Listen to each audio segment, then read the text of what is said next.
again everybody, doing another battle report here, and this is an opportunity to practice a Vanguard battle, our opportunity to learn the battle and the campaign rules for Vanguard. We're aware we made a number of mistakes, so please let us know if you spot any during the presentation and come back to us. We can improve on future games. Now, and the background to the scenario is there are two companies fighting on the island of Harlingden. There's Kostra Bellorn's Ogres and the Crimson King's Abyssals. Now, neither list in this game is optimised for two reasons. Firstly, we wanted to examine as many battle options as possible during the campaign, and secondly, because we had no idea what an optimised list might look like. We'll be fighting on the island of Harlingden, and you can find background information on the island in another video on my YouTube channel. We'll be fighting with two companies valued at 400 points, and here's Kostra Bellorn's Ogre Company, and on the left you can see we've got 3 Ogre Braves, and then you've got 2 Ogre Warriors, who are the ones who are actually holding the standards. We have got a Siege Breaker on the left there, we have got a Boomer, we have got 2 Warlocks, we've got the Captain holding the large sword, and then behind him there is a Hunter, which is the Yeti figure, and then we've got a total of 6 Goblin Rabble, only 3 shown there, each of whom has a spear with them. So that's the Ogre 400 point company, and here's the Abyssal 400 point company, the Crimson King, starting with the Imps on the left there, then a lower Abyssal, 3 Flame Bearers, only 2 shown there. There are 4 Abyssal Guards. We have then got a Hellquin. We've got 2 Blood Masks, one of which is the leader. We have got a Gargoyle. We have got a Succubus Lurker. And we've got a Despoiler. And that's the figure at the back there. I haven't yet got round to painting up the Despoiler from the boxed set. So the campaign involves the two companies crossing the Heartbreak Mountains through Broken Promise Pass, crossing Ataholpa Desert to loot the ruins of the fabled city of Optria. Now, before setting out on this arduous journey, both companies need to obtain supplies from the market town of Sheepslaughter. Unfortunately for the residents, both companies arrive at the same time, intent on securing the supplies indicated on the right-hand map there by the 3 objective markers. And we've seen the scenario, both companies then selected a 200 point warband. For the Ogres, they took the Kostra Bellorn himself fighting as the Ogre Captain, and he had a heavy weapon and healing herbs. They had the Ogre Warlock, who took the Lucky Charm and the bandages, and he had swapped one of his spells so he could take the Battle Fury spell. We've got a Siege Breaker, Lucky Charm and bandages, Ogre Warrior with a heavy weapon, we've got a Brave with a heavy weapon, and we've got 1, 2, 3 red goblins, things 1, 2 and 3. The Crimson King's Abyssal Warband has got 2 Hellquin Blood Masks. The first one, Siege Perilous, is the leader, has got heavy weapon and the healing herbs. And the second one, Peveril Heights, has got the potion of haste and a heavy weapon. The Succubus Lurker, or Tono, has got bandages and a heavy weapon. Abyssal Guard with a Lucky Charm, and 2 other Abyssal Guards. And then there are 2 Flame Bearers and the Imps. And they had a number of magic weapons, most of which we forgot about during the battle. Here's the deployment. You can see the Ogres are entering from the right and the Abyssals from the left. There's a town square in the middle there surrounded by the fields, and there's bits of scenery. And looking at the Abyssals, you can see at the bottom there's one of the Blood Masks supported by some infantry, same in the centre, and at the top you've got the Imps and the Succubus Lurker. In hindsight, probably a bad move was to separate the Flame Bearers, probably better perhaps positioned together. And then on the right, you can see at the bottom there is the siege breaker and a goblin and the warrior, and in the centre there's a warlock and a brave, and at the top there's a captain and another of the goblin rabble. So first turn, and you can see we rolled for power, and this is the first thing we realised we did along at the end of the battle. We forgot the extra 3 red dice. Every warband gets a standard, and we were only rolling the command dice. So that was the first problem we identified in hindsight after the end of the battle. And you can see this is how the ogres are moving up on the right there, and the abilities on the left. No contact, no shooting, no fighting in turn 1. Get to turn 2, there's a power dice for the ogres and abyssals, and the ogres get to move first in turn 2. And here you can see the ogres advancing on the left flank, goblins leading in order to try and bait a charge, the siege breaker standing back in order to move in if there is a charge on either the goblins or on the warrior. In the centre, a flame bearer advances and targets the ogre brave. The flame bearer jumped on the 8 trains through a total of 3 8s, eventually getting 5 hits. The brave used a power dice to throw an extra armour save and also jumped on the 8 save, saving eventually all of the wounds. The flame bearer is forced fatigue to fire again and promptly misses with all its shots, so having had 5 hits first time round, he gets none second time. The ogre warlocks had enough of that pesky flame bearer, walks forward and kills it with a 1-shot fireball.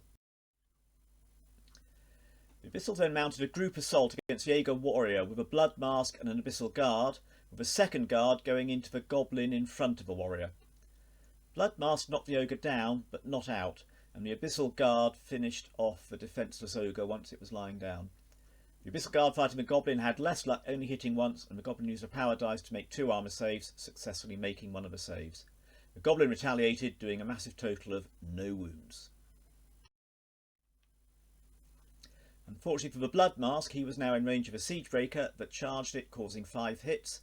3 of these were saved by yet another 8 train of defensive saves, but the mask took 2 wounds and was knocked down by the ogre's smash ability. In the centre, an abyssal guard charged the ogre brave to fix it in place. The guard hit once, but used another power dice, meant the brave saved the wounds. And in retaliation, the brave benefited from being within 6 inches of a warlock, hit twice, causing 1 wound.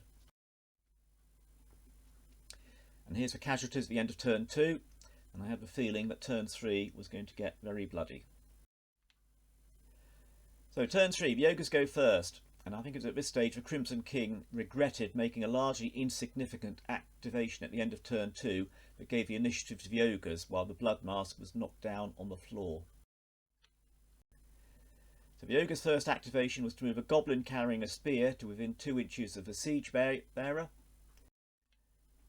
And the ogres then used 1 power dice to immediately activate the siege breaker, but then stomped all over the prone blood mask, causing 4 hits, none of which were saved.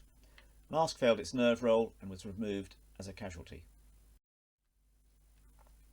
Maddened by the loss of his brother Blood Mask, the abyssal leader sought vengeance and charged into the ogre brave that had been fixed by the abyssal guard during the last turn. In a masterful display of weapon handling, he caused 5 hits, only one of which was saved. The brave survived the ensuing nerve check, but the abyssals promptly paid the 1 power needed to activate another model, and the abyssal guard inflicted a further 2 wounds. There was no way back for the ogre that bled to death on the spot. The ogre leader took the opportunity for some leader-on-leader action by charging the abyssal blood mask, but only caused 1 wound.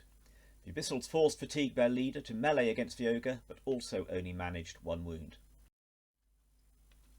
The ogres then activated a spear-carrying goblin, but moved within 2 inches of the ogre leader to add its battle impact in the next melee.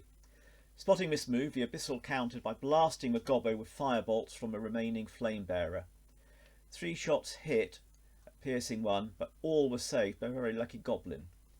The ogre warlock then cast Battle Fury, allowing the captain to fight again. 1 more wound was caused on the blood mask. The abyssals countered again by charging a guard into the warlock, but no wounds were caused.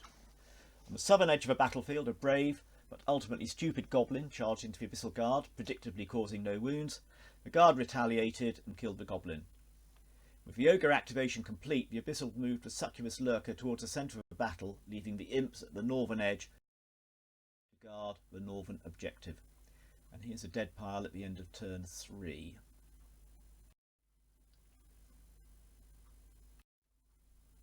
The Abyssal Succubus took the opportunity of charging the Warlock, inflicting 2 wounds. The Warlock retaliated, putting a wound on the Succubus. The Ogres then paid 1 power to activate the Abyssal Guard, but promptly got on the 8 train and hit the Warlock 5 times, causing 5 wounds. Needing a lucky 8 to survive the nerf check, the Warlock failed, and then with its dying breath used its lucky charm and rolled an 8. The Abyssal Flamebearer threw its firebolts at the Ogre Captain, but failed to inflict any wounds.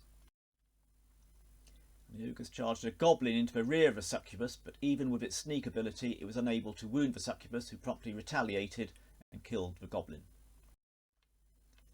The other Abyssal Guard then charged the Warlock, causing a single wound that finally overwhelmed the Warlock, who died. This is the end of position at the end of turn 4, with only 2 Ogres still standing. With a prospect of having to pass 4 back checks in the next turn, the Ogres decided that discretion was the better part of valour and retreated from the battlefield, leaving the Abyssals victorious. So here's the dead pile at the end of the game, and it's interesting to notice that the Ogres killed the 2 toughest Abyssals but not much else, while the Abyssals killed all of the Ogres with the exception of the 2 toughest units. And so we went to the post-engagement phase, we returned equipment, and when we looked at casualties. And here you can see the casualties again. The Ogres had a healer, but the first thing of course that happened is all the grunts are removed. And then the Warlock, he rolled a 36 on the injury table, which is a severed sword arm. Now we did have, because we have a healer, had the opportunity to re-roll that, but as it will not affect his ability to cast spells, we kept that. So in fact our healer now and Warlock only has 1 arm. The Warrior rolled a 53, which is slow recovery, which means he must miss the next game. But again, there were worse things out there, so we decided to keep that. Looking at the Abyssals, the Grunt was killed, and the Blood Mask rolled 57, which is concussion, which means he loses a random special rule from the next game. And because we don't have a healer, we couldn't re-roll that, so we keep that. And then the leader himself rolled a 13, which means he's dead. So he has gone from the company. Our company has lost its gallant leader, and we very much regret not having appointed a healer within the retinue before the game started. Next thing, we went to retinue assessment, but we had no campaign gold at this stage. You don't get campaign gold till later in the post-deployment, post-battle phase. But because we'd lost the Abyssal leader, the rules are not clear on how to handle this after a single battle. We decided we would allow the company to borrow some campaign gold against their winnings from this battle, and we upgraded the second Blood Mask to be leader at a cost of 5 campaign gold.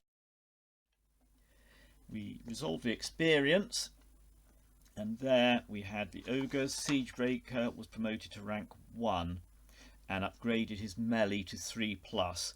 And he managed to get 3 experience points for battlefield because he was awarded a battlefield commendation by his leader at the end of that phase. So he attended the battle, he killed someone, and he got the commendation. On the Abyssal side, the Succubus Lurker gained 3 points by surviving a battle, killing a goblin, and one from the special rule for the retinue. Because she was the scout, she was upgraded a rank and increased her wounds to 3. Looked at campaign gold. The Ogres lost to get 10 campaign gold. The Abyssals won with 16 campaign gold, but they have to give up 5 that they'd previously borrowed against appointing a new leader. And we went into the forage and explore phase. The Ogres, step 1, they rolled a 6, which gives them an extra 6 campaign gold. The second one was another 6, so rule 66 is the fighting pits, and we put one of our warriors into the fighting pits, but actually he rolled a 2, 3, 4 and 5, needing a 7 or 8 to gain anything, so no luck there. The Abyssals, step 1 rolled a 2, which they were allowed to re-roll because they have the scout on the company retinue. which they rolled to a 5, which gave them 5 campaign gold. The second step was a 1, which was Market Town, and they gained 2 D8 campaign gold, which worked out at 10, and they gained a random rare battle item, and that was a battle mount. There was no recruitment or resupply, and we updated our company rosters. Well, in conclusion, we learnt a lot from that game and identified a lot of gaps in our understanding of the rules. We raised several queries on the Kings of War forum. We hope you enjoyed the game. Thank you very much for watching.